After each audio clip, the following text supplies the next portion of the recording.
말씀은 요한복음을 보겠습니다. 요한복음 14장입니다.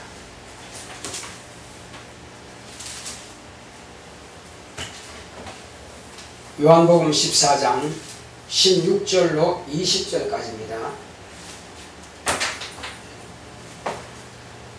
내가 아버지께 구하겠으니 그가 또 다른 보혜사를 너희에게 주사 영원토록 너희와 함께 있게 하시리니 저는 진리의 영이라 세상은 능히 저를 받지 못하나니 이는 저를 보지도 못하고 알지도 못함이라. 그러나 너희는 저를 아나니 저는 너희와 함께 거하심이요 또 너희 속에 계시겠음이라. 내가 너희를 고아와 같이 버려두지 아니하고 너희에게로 오리라. 조금 있으면 세상은 다시 나를 보지 못할 터이로되 너희는 나를 보리니 이는 내가 살았고 너희도 살겠음이라. 그날에는 내가 아버지 안에 너희가 내 안에 내가 너희 안에 있는 것을 너희가 알리라. 아멘. 오늘 하나님의 말씀의 요약을 보겠습니다. 제목부터 시작. 하나님이 함께 하시는 믿음. 하나님은 믿음으로 일하십니다. 그가 아들을 통해 세상에 믿음을 주셨으니 죽음과 부활로 약속을 다 지키십니다.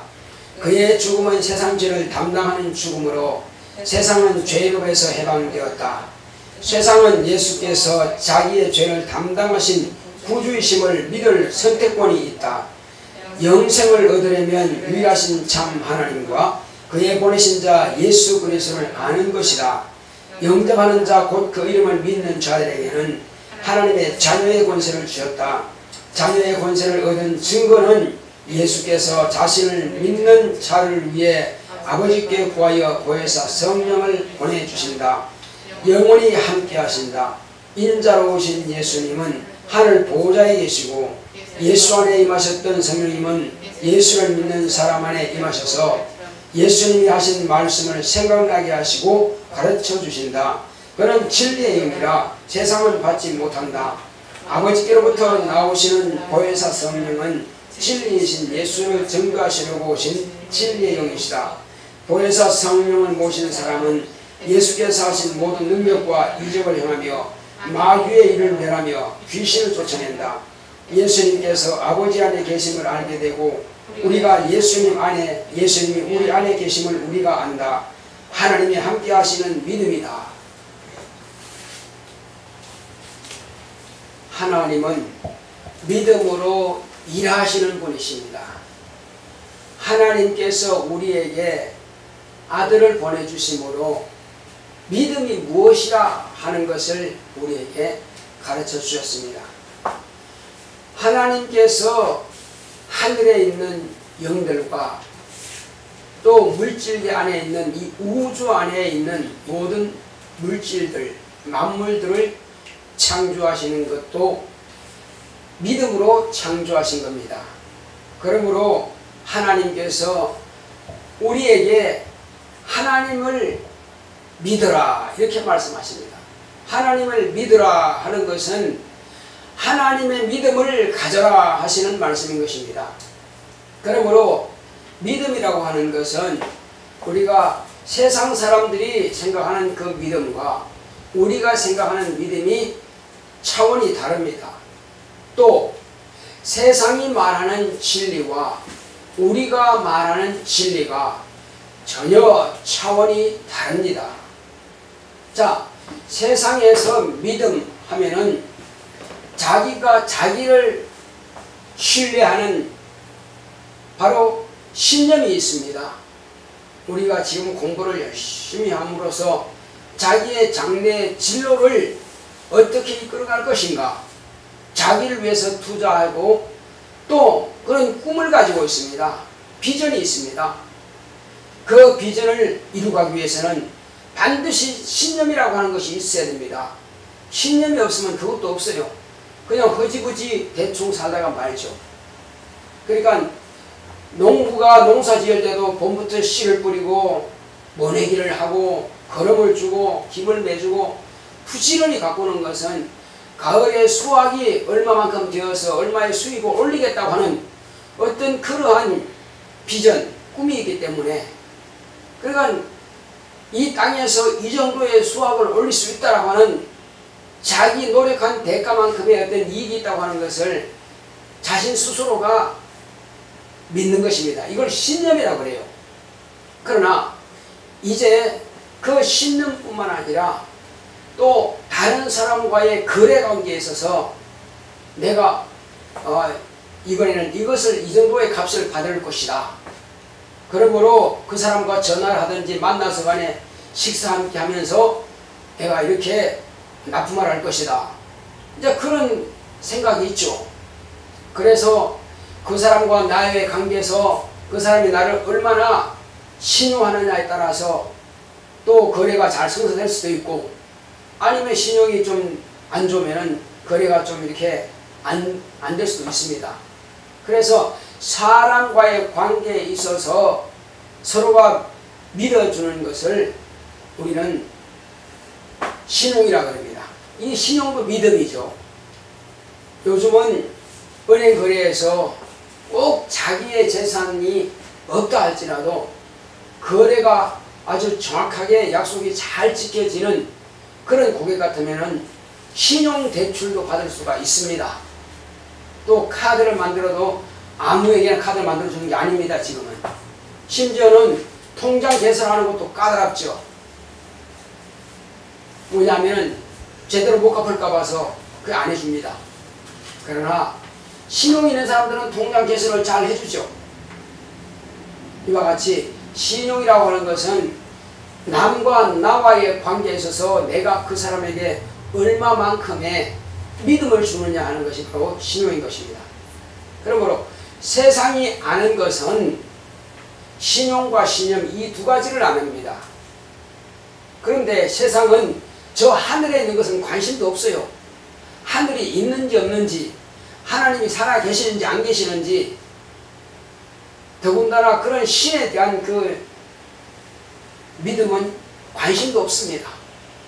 오히려 예수 믿으라, 교회 가서 살아계신 하나님 말씀을 듣자 하면은 이런저런 핑계로 교회 다니는 사람들도 이렇더라, 또 교회가 뭐 이러냐, 그렇게 해서 비방부터 하려고 덤빕니다.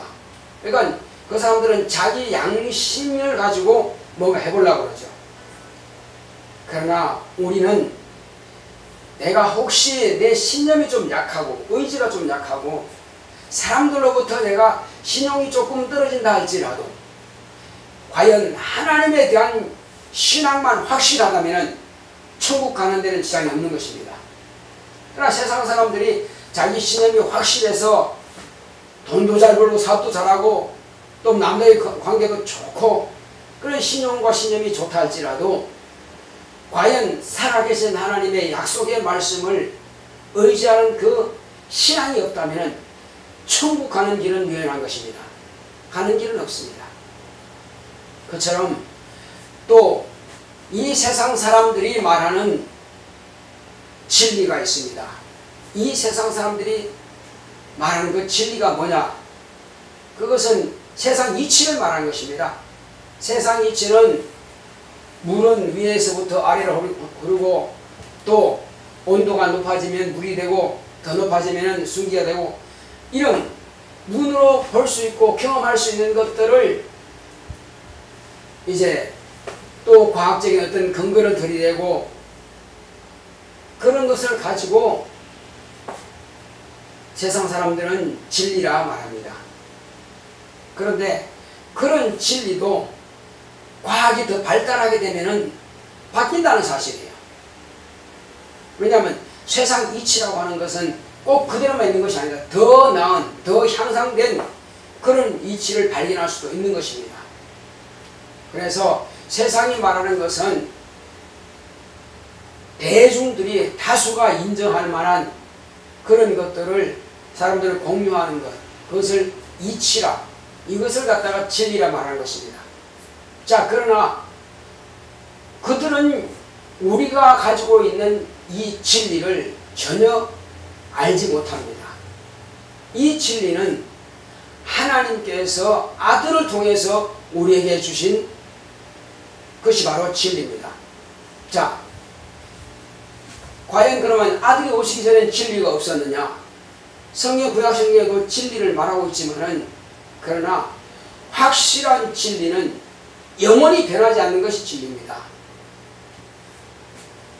율법은 신앙 양심이라 그래요. 그것은 그 법을 어기게 되면은 정죄를 받죠. 그리고 율법 이후로 온 여러 선지자들이 있습니다. 이 선지자들도 그 선지자들에 의해서 하나님의 말씀이 이렇게 될 것이다 하는 건 자기도 알지 못하고 자기도 보지 못하지만은 앞으로 이렇게 하나님께서 하실 것이다 하는 말들을 하고 있습니다. 그러나 그들 자신이 자기 확신을 할 수가 없어요. 자기도 모르기 때문에. 그래서 그들은 앞으로 이루어질 것에 대한 미래에 대한 말을 하기 때문에 예언이라고 하고, 그리고 율법에 말하는 것들은 비유에 불과하다 이거죠. 실상이 아직 나타나지 않았기 때문에 비유입니다. 그림자입니다. 그 약도와 같은 것이죠. 그러나 하나님께서 이 세상 끝에 지금으로부터 약 2000년 전에 유대 땅 베들레헴을 통해서 하나님의 아들이 오셨습니다. 그 하나님의 아들을 통해서 비로소 진리를 말씀하셨고, 그래서 진리와 신앙의 관계에 대해서, 진리와 믿음의 관계에 대해서 여기 목사 코너에 자세하게 잘 써놨습니다. 그래서 진리와 믿음의 연관성을 이제 알아야 되는데, 구약 성경 때는 하나님께서 말씀하신 율법을 순종하고 복종하면 끝났어요. 그러나 그보다도 월등하게 높은 수준이 뭐냐면은 우리가 가진 이 진리를 믿는 믿음인 것입니다. 그들은 눈에 직접 보이는 대로 하나님께서 불순종하면 저주를 내리셨고 순종하면 복을 내리셨거든요. 눈에 보이는 대로 느껴지는 대로 그들은 하나님의 말씀에 따라 간 것입니다. 그러나 우리는 눈에 지금 보이지 않습니다. 보이지 않는 자체를 믿는 것은요, 높은 수준의 그런 신앙이에요. 그래서 이스라엘 백성들은 아무리 여자가 난 자 중에 가장 큰 자라 하는 침례 요한도 결국은 믿음이라고 하는 것을 정확하게 알 수가 없었던 것입니다. 그래서 마지막에 감옥에 갇혀 있으면서 한 말이, 오실 그이가 당신입니까? 아니면 또 다른 이를 우리가 기다려야만 됩니까? 자기가 바로 이는 하나님 앞에 있는 어린 양이라고 말하고 그 침례를 주었으면서도 불구하고 또 의심하는 것입니다. 믿어지지 않는 것입니다. 왜 그럴까요? 그는 진리의 사람이 아니에요. 그는 율법 아래 있었고 그는 마지막 선지자로서 예수를 세상에 드러냈는데 그 역할까지만 한 것입니다. 그건 진리가 없기 때문에 알지 못하죠. 제자들도 예수님께서 오셔서 하신 많은 말씀을 들었습니다. 예수님께서 말씀하신 것은 창세로부터 지금까지 있던 하나님의 역사를 이제 비사로 말씀하시는 것입니다. 왜 비사로 말씀하시느냐? 그건 비유보다는 조금 더 높아진 내용들이죠. 그렇지만 진리는 말씀할 수가 없죠. 왜냐하면 진리를 말씀하시게 되면 깨닫지 못한다 이거죠. 깨닫지는 못해요. 이해를 못합니다. 그래서 제자들에게 하신 말씀이, 내가 너희들에게 할 말이 많이 있지만은 지금 너희들이 감당할 수가 없다. 그런데 예수님께서 내가 이제 진리를 말한다 하신 말씀이 뭐냐면 실상을 말한다. 알겠습니다. 예수님께서 하신 실상은 진리다. 예. 그러니까 이제 진리를 말씀하시니까 사람들은 깜짝 놀라는 겁니다. 뭘 놀라느냐? 내가 죽어야 하리라. 그리고 고난을 당하고 내가 사흘 만에 다시 살아나리라. 제자들은 그 자체를 두려워하죠. 그리고 이것은 내 피다. 내 피를 마셔야 된다. 내 살을 찢어 먹어야 너희들이 산다 하니까, 이야, 참 이건 어려운 말이다. 누가 이 말을 이해하겠느냐? 가자. 70명이나 되는 예수님의 제자들이 다 도망갔어요. 왜? 도무지 이거는 이해하지 못할 내용이기 때문에. 자, 그 말씀이 진리입니다. 내 살을 찢어 먹어야 되고 내 피를 받아 마셔야 너희가 산다 하시는 말씀을 하시니까는 제자들은 다 도망갔어요. 근데 예수님께서 막지 않았습니다. 야, 그거 좀 어렵게 말했다고 해서 너희들이 그렇게 도망가려고 그냥 가지 마라. 막지 않았어요. 그들은 그 말씀을 감당할 능력이 없어 도망간 것입니다. 그러면 다른 유대인들은 다 이해 못해요. 그 당시에 제사장과 서기관들, 성경을 필사하고 성경을 번역하는, 그리고 성경을 가르치는 그 랍비들도 예수의 말씀을 이해 못했습니다. 그래서 예수님께서 12명에 있는 제자들에게 물었습니다. 너희도 가려느냐? 너희도 가리라 물었을 때 뭐라 했습니까? 영생의 말씀이 주님께 있사오매 우리가 네게로 가오리까? 제자들 잘 알지 못하지만 그러나 예수님께만이 영생의 말씀이 있는 줄 안다 이겁니다. 그러니 우리는 다른 데 갈 데 없다. 예수님께만 영생의 말씀이 있습니다 하는 것입니다. 그러니까 예수님께서 실상을 한 번 말씀하셨는데 70명의 제자가 다 도망갔습니다. 그리고 12명. 그 중에서도 또 한 명 가룟 유다는 자기 양심이 법이 되어가지고 진리를 들은 것이 아니라, 진리에 관심 있는 것이 아니라, 믿음에 관심 있는 것이 아니라, 그 가룟 유다는 자기 양심 가지고 뭔가 예수를 한번 변호해 보려고 했던 사람이지만, 그러나 그 양심으로는 결코 하나님이 할 수도 없고, 그 양심은 하나님 앞에 쓰임받지 못합니다. 인간의 양심 가지고는, 인간의 윤리 가지고는, 인간의 관습 가지고는 하나님의 일을 할 수가 없고 하나님의 법에 합당치도 않습니다. 그것이 믿음이 될 수 없고 그것이 진리가 될 수 없습니다. 인간 개인의 양심은 개인의 양심일 뿐이다 이겁니다.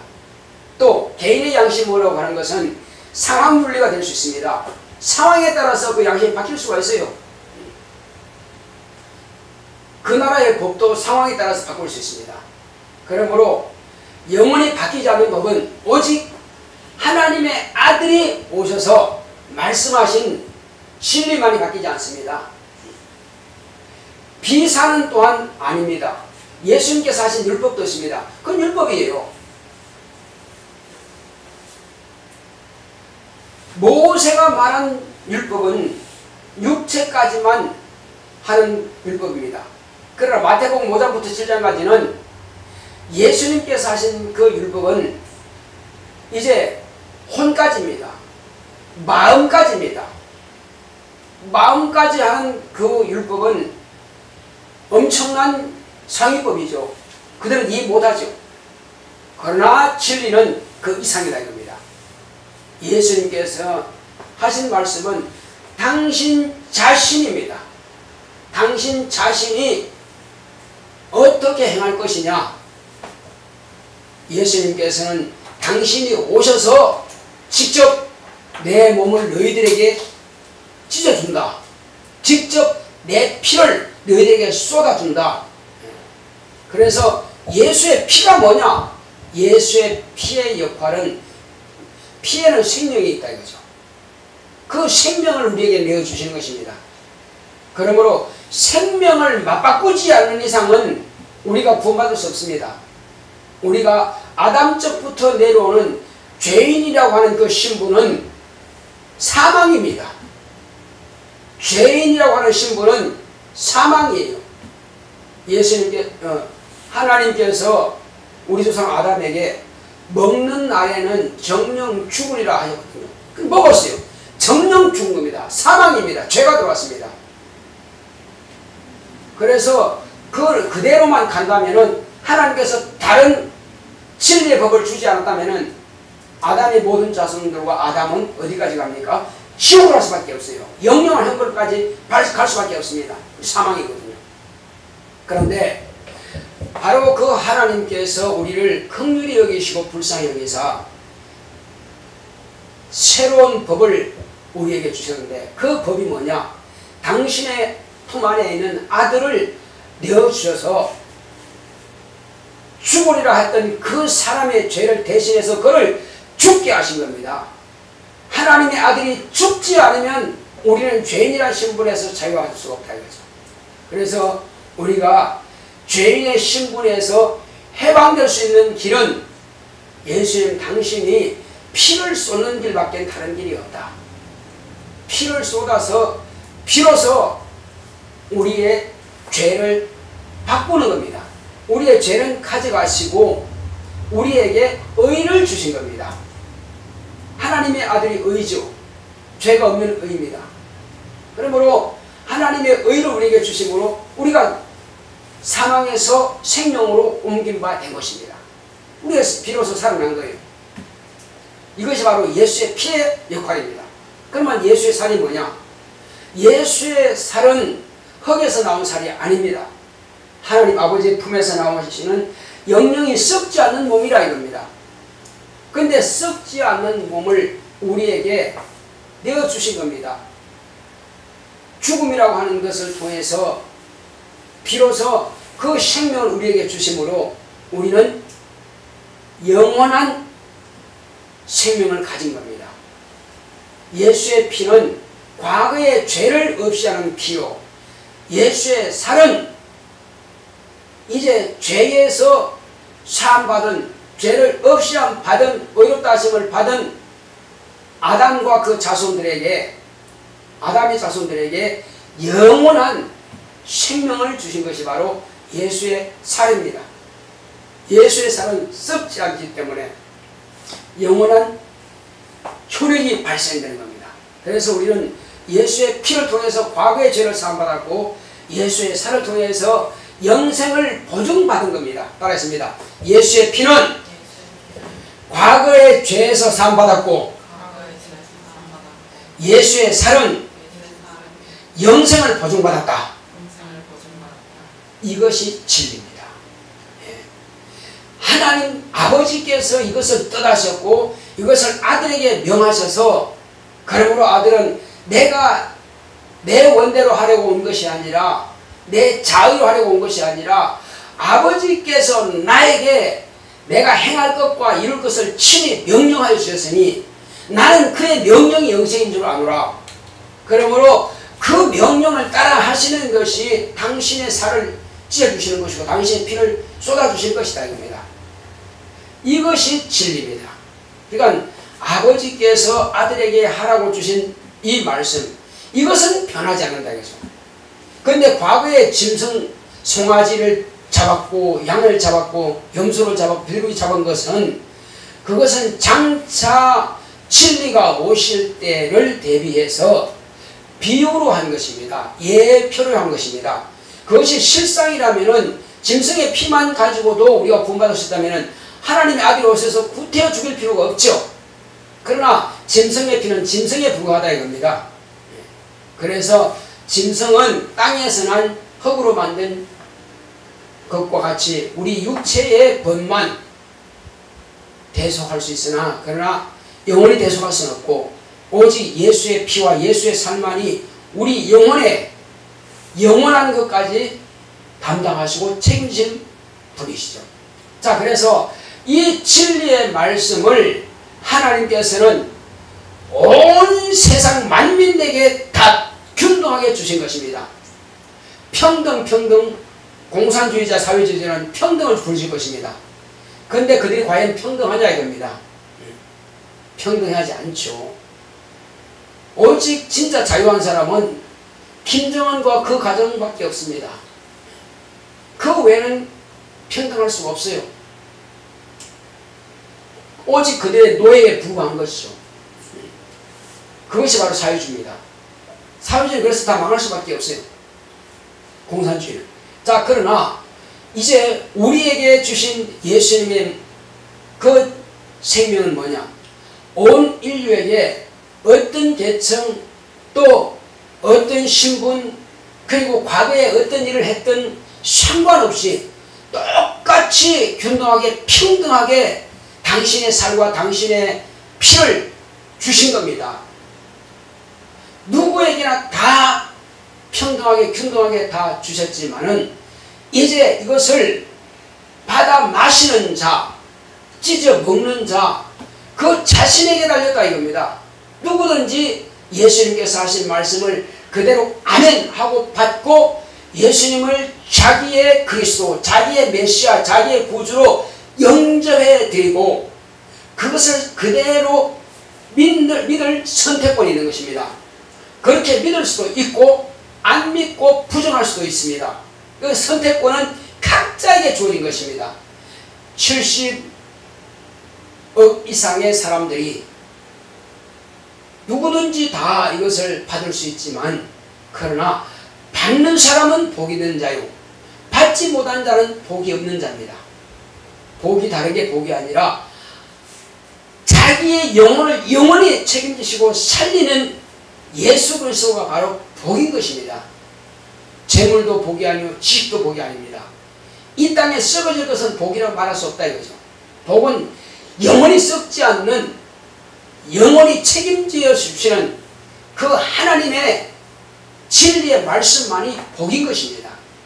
바로 이 진리의 말씀을 받은 우리는 내가 이제 어떻게 하면 되느냐, 그것은 예수님께서 언약하신 그 약속하신 진리의 말씀을 내가 그대로 믿고 그대로 순종하면 이것이 바로 우리에게는 하나님께서 약속하신 복인 것입니다. 그리고 이것은 하나님께서 함께 하시는 믿음인 것입니다.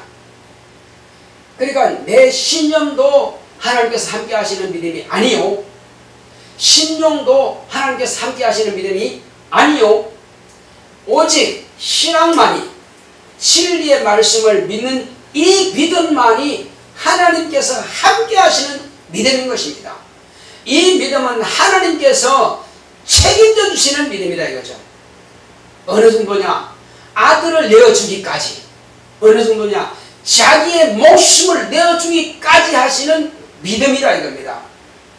세상 만물들은 있으라 명하시면 되지만은 우리에게 주신 진리는 예수님 당신이 친히 죽어야만 되고 채찍에 맞아야만 되고 고난을 당해야만 되는 것입니다. 하나님 아버지께서는 아들을 내어놓아야만 되는 것이 바로 진리인 것입니다. 이 진리의 말씀을 내 것으로 소유하느냐 받아들이느냐 아니면 거절하느냐 각자의 자기 몫이라 이겁니다. 그러므로 이 진리의 말씀은 능력이 따르고 이적이 따르고 표적이 따르는 것입니다. 죽었던 사람을 살릴 수도 있는 것이고 죽을 수밖에 없는 병이 걸린 사람이 이 진리의 말씀이 들어가니까 벌떡 일어나기도 하고 태어나면서부터 눈 멀고 귀 먹은 자들이 눈이 열리고 귀가 들립니다. 문둥병은 저주받은 병이라고 그러죠. 그렇지만 이 문둥병자도 진리가 들어가면 그대로 깨끗함을 받게 되는 것입니다. 이와 같이 진리라고 하는 것은 하나님의 믿음인 것입니다. 진리는 하나님의 능력입니다. 진리는 하나님께서 세상에 주시는 복입니다. 진리는 하나님께서 세상에 주시는 바로 권능이죠. 권세죠.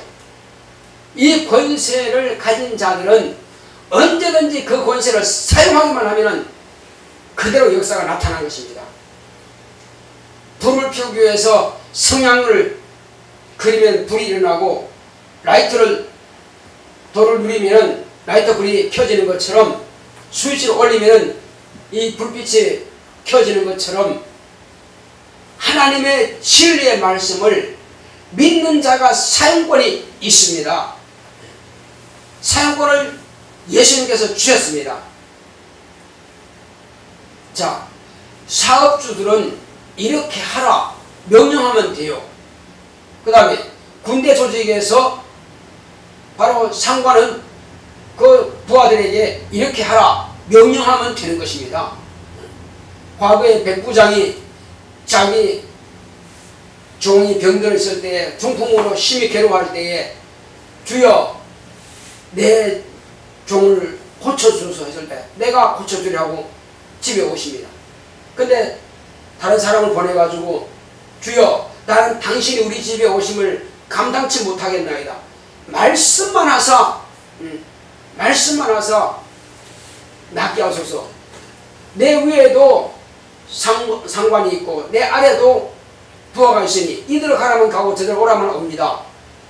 당신은 나에게 명령권자입니다. 명령하소서. 그러면 될 겁니다. 그렇습니다. 바로 예수님은 권세자입니다. 그 권세를 저와 여러분들에게 임마누엘 함께 하셔서 주셨습니다. 무엇으로 어떻게 함께 하시느냐 이겁니다. 내가 아버지께로 가면은 몇 날이 못 되어서 너희에게 성령을 구하여서 부어주리라. 말씀하신 대로 예수님께서 하늘로 올라가시고 열흘 만에 기도하여 나를 믿는 너희들에게 성령을 부어주겠다. 예수 믿지 않은 사람은 소용없습니다. 그래서 세상은 알지 못한다. 세상은 받지 못한다. 왜 받지 못하느냐? 그는 진리의 영이시다. 진리 안에 있는 자만이 진리의 영이신 성령을 모실 수 있다. 성령이 왜 진리의 영이냐? 왜 진리의 영이죠? 진리를 말씀하시는 영이시기 때문에 진리의 영입니다. 그러므로 내가 아버지께서 명하신 대로 너희들에게 이른 것처럼 성령이 오시면 자유로 말하지 않고 자기 뜻대로 말하지 않고 오직 너희들이 내게 들은 바를 실현하게 할 것이다. 내 것을 가지고 너희들에게 가르쳐 주실 것이다. 성령은 바로 그런 분입니다. 그러므로 나하고 진리에 대해서 말씀하시는 분이기 때문에 그는 진리의 영입니다. 그래서 세상을 받지 못한다 이거죠. 진리 안에 있는 자에게만 예수님께서 아버지께 구하여서 진리를 부어주시는 겁니다. 예수님 안에 없는 자들은 결코 진리를 받을 수가 없어요. 진리가 없는 자들은 진리에 여기서 성령을 모실 수가 없습니다. 성령은 어떤 분이냐? 예수님께서 이제 인자로 세상에 오셨다가 죽음과 부활을 경험하시고 하늘 보좌에 가셨습니다. 그런데 예수님께서 제자들에게 하신 말씀이 내가 아버지께로 가리라. 가면은 너희들을 과와 같이 너희들끼리만 해가 아니라 내가 속히 다시 올 것이다. 내가 다시 와서 너희를 떠나지 않고 영원히 너희와 세상 끝날까지 함께 있을 것이다. 이렇게 약속하셨습니다.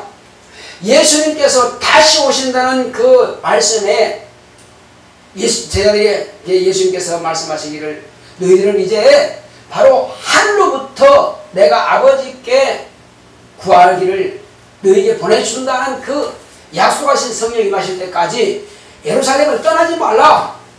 성령이 임하시면 비로소 너희는 권능을 받고 예루살렘과 온 유대와 사마리아와 땅끝까지 이르러 내 증인이 되리라 말씀하셨습니다. 그러므로 예수님께서 약속하신 그 약속의 말씀을 따라서 제자들은 예루살렘을 떠나지 아니하고 간절히 예수님과 함께 모였던 그 마가의 다락방에서 간절히 기도하는 것입니다. 열흘 만에 그들에게 성령이 임하셔서 성령 충만함으로 새 방을 말하죠. 새 방을 말한다는 것은 성령이 임하셨다는 것입니다. 그런데 두 가지 사람들의 부류가 나타납니다. 120명의 사람들은 모두가 각각 자기가 하나님께서 주신 은사대로 방을 말하고 있는데 듣는 사람들의 귀가 나는 로마에서 왔고 나는 애굽에서 왔고 나는 또 바벨론에서 왔고 어디서 왔는데 나는 거기서 태어난 사람인데 다만 유대인이지. 그래서 나는 그곳에서 난 곳 말들을 알고 있는데 여기 왔더니 이 사람들은 전부 다 갈릴리 사람들인데 갈릴리 사람들이 어떻게 내가 난 곳 그 방언을 그 나라 언어를 아느냐. 그런데 다 그 방언을 들으니까는 우리나라 각자 난 곳의 방언으로 지금 내가 듣는 게 웬일이냐. 참 신기하다. 이 사람들은 방언 통변을 들은 겁니다. 방언은 똑같이 내가 한 사람 하는데 내 입에서 듣는 사람들은 10명이면 10명 각각 자기 나라 언어로 듣는다 이겁니다. 방언은 똑같지요. 내가 여러 나라 말로 하는 것이 아니라.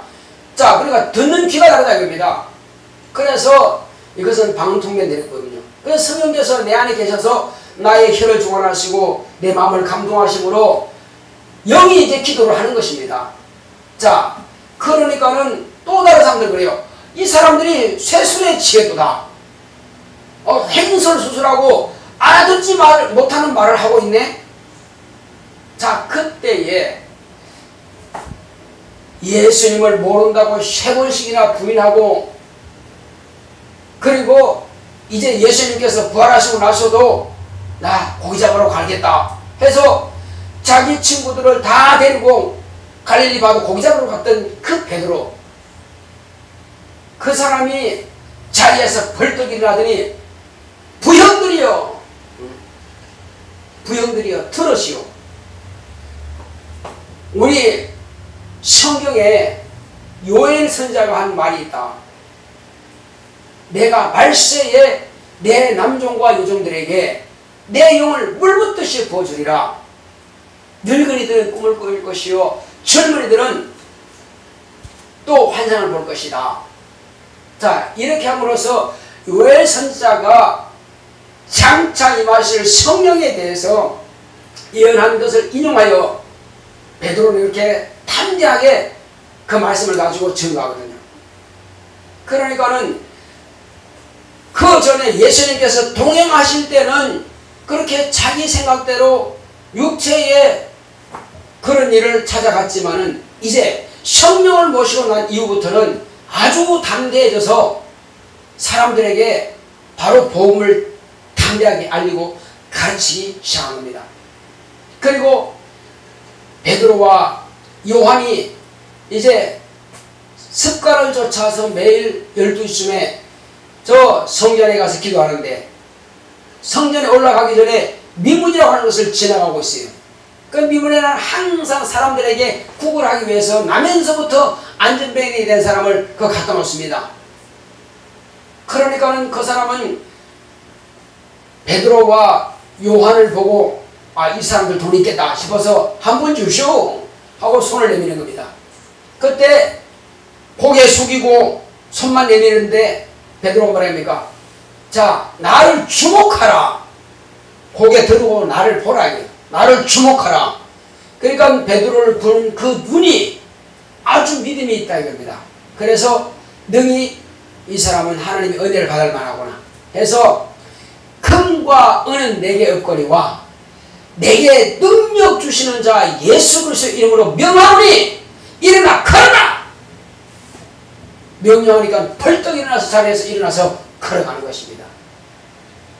예수님께서는 이제 내가 성령을 모시고 내가 하나님과 함께하여 하나님께서 나와 함께 하셔서 내게 능력이 나타났던 그 능력을 나를 믿는 그들에도 동일하게 그런 능력이 나타날 것이요, 내가 한 일을 동일하게 할 것이요, 내가 하지 아니한 일까지라도 능히 그 일을 하리라고 말씀하신 겁니다.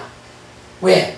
하나님께서 함께 하신다면은 예수님은 3년 반의 공생애 동안에 당신이 하셨던 일에 제한을 두지 아니하시고 그 이상이라도 등이 할 수 있다라고 말씀하시는 것입니다. 그러므로 저와 여러분들은 이제 아무것도 제한 둘 거 없습니다.